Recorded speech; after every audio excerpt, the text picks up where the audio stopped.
యోహాను సువార్త 21వ అధ్యాయము 15వ వచనం. వారు భోజనం చేసిన తరువాత యేసు సీమోను పేతురును చూచి, యోహాను కుమారుడైన సీమోను, వీరికంటే నీవు నన్ను ఎక్కువగా ప్రేమించున్నావా అని అడుగగా, అతడు, అవును ప్రభువా, నేను నిన్ను ప్రేమించుచున్నానని నీవే ఎరుగుదువని ఆయనతో చెప్పాను. అప్పుడు యేసు ఏమన్నాడంటే, నా గొర్రె పిల్లల్ని మేపమని అతనితో చెప్పాను. యేసుక్రీస్తు వారు నా గొర్రె పిల్లల్ని మేపు అని పేతురుతో చెప్తా ఉన్నాడు. వేటిని మేపాలంట అంటే గొర్రె పిల్లల్ని మేపాలంట. ఎందుకు మేపాలంటే, నన్ను ప్రేమిస్తున్నావు కనుక నా గొర్రె పిల్లల్ని మేపు అంటా ఉన్నాడు. ఎవరిని అడుగుతూ ఉన్నాడంటే ఈ మాట యేసుక్రీస్తు వారు పేతురుని అడుగుతూ ఉన్నాడు. మరి పేతురు యోహాను సువార్త 18వ అధ్యాయం 18వ వచనం దగ్గర, నేను యేసుక్రీస్తుని ఎరగను అని ముమ్మారు బొంకిండు అనమాట. శపించుకోవడానికి కూడా సిద్ధమయ్యాడు. అయితే అక్కడ చలిమంట కాసుకున్న దగ్గర ఆయన బొంకిండు. ఇక్కడ యేసుక్రీస్తు వారు మంట పెట్టి అక్కడ చేపలు కాల్చి రొట్టెను సిద్ధపరిచి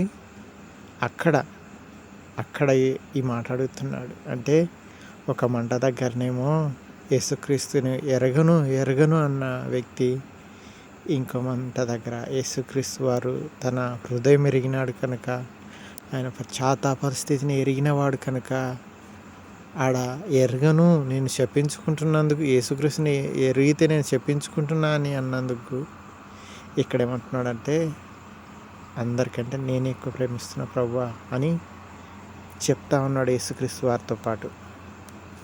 అయితే యేసుక్రీస్తు వారు దానికి బదులుగా నా గొర్రె పిల్లలు మేపాను ఒకటోసారి అన్నాడు. రెండోసారి మరలా ఆయన, యోహాను కుమారుడైన సీమోను, నన్ను ప్రేమించున్నావా అని రెండవసారి అతన్ని అడగగా, అతడు, అవును ప్రభువా, నేను నిన్ను ప్రేమించున్నానని నీవే ఎరుగుదు అని ఆయనతో చెప్పాను. ఆయన నా గొర్రెలను కాయమని చెప్పాను. మొదటిసారేమో నా గొర్రె పిల్లల్ని మేపు అన్నాడు. రెండవసారేమో నా గొర్రెలను కాయము అన్నాడు. నన్ను ప్రేమించుతున్నావు కనుక నా గొర్రెలను కాయము, నా గొర్రె పిల్లల్ని మేపుము అని ఫస్ట్ సారి అన్నాడు. మరి మూడోసారి ఏమన్నాడంటే, ఆయన, యోహాను కుమారుడైన సీమోను, నన్ను ప్రేమించుతున్నావా అని అతన్ని అడిగాను. నన్ను ప్రేమించుతున్నావా అని మూడవసారి తను అడిగినందుకు పేతురు వ్యసనపడి, ప్రభువా, నీవు సమస్తమును ఎరిగిన వాడవు. ఈ మాట బాగా తెలుసు పేతురికి. సమస్తాన్ని ఎరిగినవాడు. తనాడ 3 సార్లు బొంకినాడని, మళ్ళీ ఇప్పుడు 3 సార్లు నేను కాదు అన్నానని, మళ్ళీ ఇప్పుడు క్రీస్తుని 3 సార్లు ఒప్పుకుంటున్నాడు. సమస్తం ఎరిగినవాడు ప్రభువా, మా అంతరంగ హృదయం కూడా నువ్వు చూసినవాడు. నేను అందరికంటే నిన్ను ఎక్కువ ప్రేమిస్తున్నానో లేదో నువ్వు ఎరిగినవాడు అని పేతురు గారు యేసుక్రీస్తు గారితో అంటా ఉన్నాడు. అందుకే మళ్ళీ ఏమన్నాడంటే, యేసయ్య, నీవు సమస్తముని ఎరిగినవాడవు అని పేతురు అన్నప్పుడు, నిన్ను ప్రేమించున్నానని నీవే ఎరుగుదవని ఆయనతో చెప్పిండు. ఎవరంటే పేతురు గారు. అయితే యేసుక్రీస్తు వారు ఏమన్నాడంటే, యేసు నా గొర్రెలను మేపము. ఫస్ట్లోనేమో నా గొర్రె పిల్లల్ని మేపమన్నాడు. రెండవసారేమో నా గొర్రెలను కాయము అన్నాడు. రెండోసారి నా గొర్రెలను కాయమని చెప్పాను. మళ్ళీ మూడోసారి ఏమన్నాడంటే, నా గొర్రెలను మేపమన్నాడు. నేను నిన్ను ప్రేమిస్తున్నానంటే, అందరికంటే ఎక్కువ ప్రేమిస్తున్నానంటే, నా గొర్రె పిల్లల్ని మేపము, నా గొర్రెల్ని కాయము, నా గొర్రెల్ని మేపుము 3 సార్లు చెప్పిండు అనమాట. అక్కడ పేతురు 3 సార్లు బొంగితే, ఇక్కడ యేసుక్రీస్తు వారు 3 సార్లు అడిగితే, నిజంగా ప్రేమిస్తున్నానయ్యా అని 3 సార్లు చెప్తే, యేసుక్రీస్తు వారు 3 సార్లు అతనికి, ఒకసారి గొర్రె పిల్లల్ని మేపుము, రెండవసారి గొర్రెలను కాయుము, మూడోసారి నా గొర్రెలను మేపుము అని దేవుడు చెప్తా ఉన్నాడు. అయితే ఇక్కడ పేతురు గారి యొక్క చివరి గడియను కూడా చెప్తా ఉన్నాడు. ఏమంటున్నాడంటే, నీవు యవ్వనముడవై ఉండినప్పుడు నీ అంతటా నీవే నడుము కట్టుకొని నీకు ఇష్టమైన చోటుకి వెళ్ళుచుంటివి. నీవు ముసలివాడమైనప్పుడు నీ చేతులు నీవు చాచదువు. వేరొకడు నీ నడుము కట్టి నీకు ఇష్టం కాని చోటికి నిన్ను మోసుకొని పోవునని నీతో నిశ్చయముగా చెప్పుచున్నానని అతనితో చెప్పాను. అతడు ఎట్టి మరణం వలన దేవుని పరచునో దాన్ని సూచించి ఆయన ఈ మాట చెప్పాను.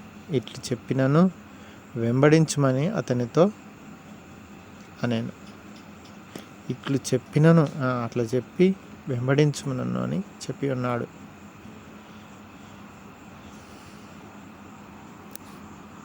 నిజంగా యేసుక్రీస్తును ప్రేమిస్తే, ఆయనను ఎక్కువగా ప్రేమించినావు కనుక నా గొర్రె పిల్లల్ని, దీనికి సాదృశ్యం చిన్నపిల్లల్ని అనుకునవచ్చు. నా గొర్రెల్ని కాయము, కాపరిగా ఉండుము అంటున్నాడేమో. నా గొర్రెల్ని మేపుము, బలపరచాలి విశ్వాసులనని దేవుడు అడుగుతా ఉన్నాడేమో.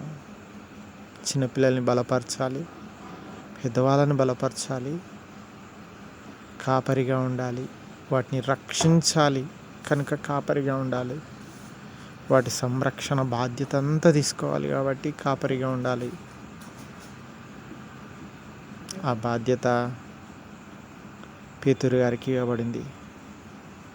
అందుకోసమనే యేసుక్రీస్తు వారు ఈ బండ మీద నా సంఘమును కట్టుదును అని పేతురు గారితో చెప్పాడు. కేఫా బండ. నిజంగా పేతురుకి ఇంత భాగ్యం ఉన్నది, సేవకుడిగా ఉండే భాగ్యము, అపోస్తలుడుగాను, మేపువాడుగాను, బలపరిచే వ్యక్తిగాను ఉండాలని యేసుక్రీస్తును ప్రేమించిన వారు కూడా ఈ మూడు కలిగి ఉంటారు. చిన్నపిల్లల్ని బలపరచాలి, పెద్దవాళ్ళను బలపరచాలి, కాపరిగా కూడా ఉండాలి అనే ఈ పిలుపు